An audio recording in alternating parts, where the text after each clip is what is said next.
Mga kaibigan, ito, meron tayo ditong e-bike o e-trike ang tawag natin. Sira na yung kanyang sira na yung kanyang upuan o yung pinaka foam niya. Ngayon, dito kasi sa Ezekiel, lahat ng seat cover pwede nilang gawin. Pwede rin tulad nito sa e-bike nito, yung iba sa motorcycle, and then meron din sa e-bike. Tulad nito, tingnan niyo naman. Medyo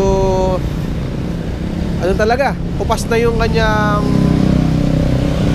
seat cover o sira na talaga yung seat cover. Gagawin ngayon dito sa Ezekiel Upholstery. Dito lang yan sa Calamba City. Papunta to lang ng Central School. Okay, so tingnan natin paano nila gagawin itong seat cover na to.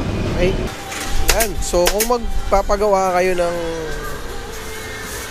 syempre ng inyong foam o ng upuan, mas maganda kahit sa ibang shop, no, mas maganda palagyan nyo na rin ng plastic para hindi mag-ipon yung tubig. Dito sa Ezekiel, lagi nila nilalagyan niya ng plastic, yung pinaka-foam niya, para hindi po maipunan ng tubig. Kasi minsan, nagkakaroon ng butas siya, no, nakakalmot ng mga pusa kasi yung ganyan natin.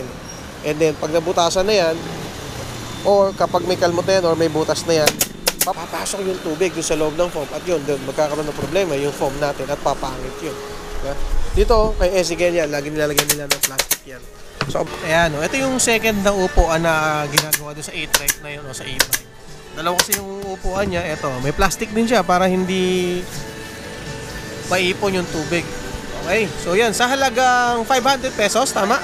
500 pesos lang. Meron ko ng dalawang seat cover para sa yung e-bike. Kasama na yung labor na lahat yun, yung leather, may leather ka ng upuan, tapos labor kasama na yan, 500 pesos lang ang pagpapagawa dyan. Dito lang yan sa Ezekiel, Calamba. Dito lang, malapit lang sa Elemental Street, sa Annex. Tama to, Annex, di ba? LCBA. Oh, sabi LCBA, tsaka dyan sa Annex yan.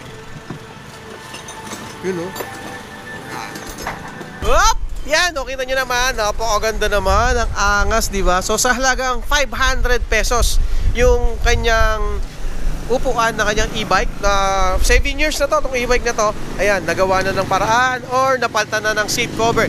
Yan, dalawang yan, 500 pesos lang yung pagpapagawa yan dito sa Ezekiel. Kasama ng labor, lahat-lahat na yan, labor, tsaka yung leather na upuan. Ayan, sa halagang 500 pesos, meron ka ng maganda at maangas na upuan para sa mga e-bike niyo. Tara, punta na kayo dito sa Ezekiel Upholstery. Dito lang yan sa Calamba City. Okay? Yun lang, maraming salamat. Ang ganda, di ba? Let's go!